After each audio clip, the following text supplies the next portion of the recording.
Modul 4. Poslovni bonton. Prvi del pravila poslovnega bontona.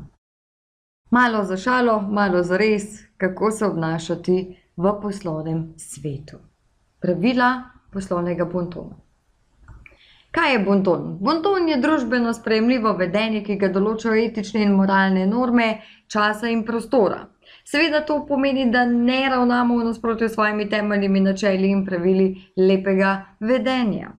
Pogledali si bomo nekaj osnovnih pravil iz poslovnega bontona. Prednost in pozdravljanje. Kdo ima prednost? Vedno ženska pred moškim, starejši pred mlajšim, prišlek oziroma gost pred domačim in višji po položaju pred nižjim. V vsakdanjih stikih moški dajo pri vstopanju v prostore prednost kolegicam in moški prvi pozdravljajo.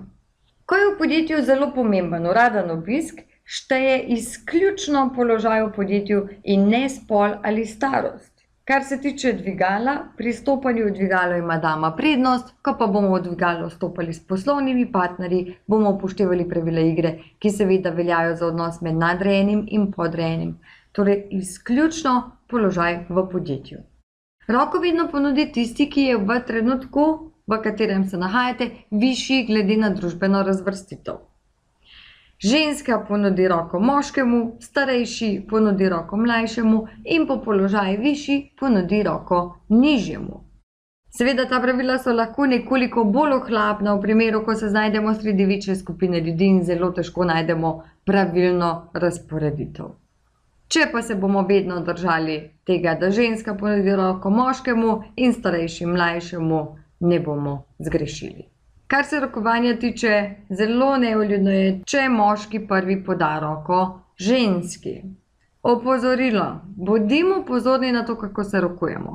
Kako podate, kako stisnete roko. Ohlapna, mrzla, prepotena roka že zelo veliko lahko pove o posamezniku, vpliva na prvi vtis, ki pa ni nujno resničen. Na prvi slikici imate prikaz oblastnega rokovanja. Na drugi udano rokovanje. Načeloma se tema dvema izogibamo. Roko vedno podajamo naravnost. Ne uporabljamo obeh rok, tako imenovani politikov stisk, ker to lahko deluje precej nastopaško, pokroviteljsko. Crkvena riba, to je tista roka, ki je brez življenja. Mehka rokica. Roko je treba stisniti. Ne preveč, ne polomite kosti in ne dajte samo prstkov. Dajte celo dlan. Pri predstavljanju je temeljna razvrstitev sledeča. Prišleka predstavimo navzočim. Nižjega po položaju predstavimo višjemu, mlajšega predstavimo starejšemu, moškega predstavimo ženski in neznanega našim znancem. Če se nahajate okrog pisarn, pri vstopanju v pisarno še vedno velja staro pravilo, da potrkamo. Če je ob vstopu oseba pri telefonskem pogovoru, je najbolj vljudno, kar lahko naredite, da se umaknete iz prostora in vstopite šele takrat, ko vam oseba da znak, da lahko vstopite. Mobilni telefon na sestankih ne smejo zvoniti in na sestankih se ne oglašajte nanje. Prosim, stopite ven in opravite klic zunaj, če je nujno. Pri sprejemu gostov in poslovnih partnerjev je nekaj kratkih osnovnih pravil. Prvo je, da gosta pričakamo že pri vstopu v stavbo in ga pripeljemo do prostora, v katerem bo potekalo srečanje. Prostor naj bo seveda temu primerno urejen. Kozarci za sokove in vodo naj bodo pripravljeni vnaprej, kava pa se postreže, ko že vsi sedijo.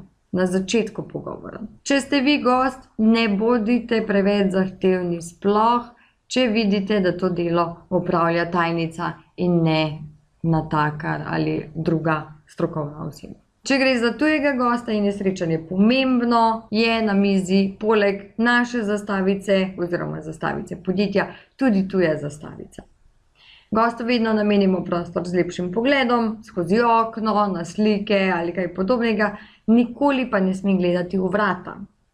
Če gre za pogovor z zelo pomembnimi poslovnimi partnerji, si gost in gostitelj sedita nasproti, nato pa se še drugi po pomembnosti razvrščajo izmenjaje desno in levo. Več o tem angleški in francoski način sedenja najdete na internetu. Telefon in telefoniranje, ko kličete, se vedno predstavite. Ko vas pokličejo na delovno mesto, se prav tako vedno predstavite. Kadar komu telefonirate prvič, svojemu imenu dodate tudi ime podjetja, od koder kličete. Če kličete preko telefonske centrale, se telefonistu ni potrebno predstaviti, razen če pustite kakšno sporočilo ali v primeru, da ste pozabili ime oziroma funkcijo osebe, ki ste jo želeli. Vedno ostanite vljudni, tudi če se vam zgodi, da koga večkrat zaporedoma zaman kličete.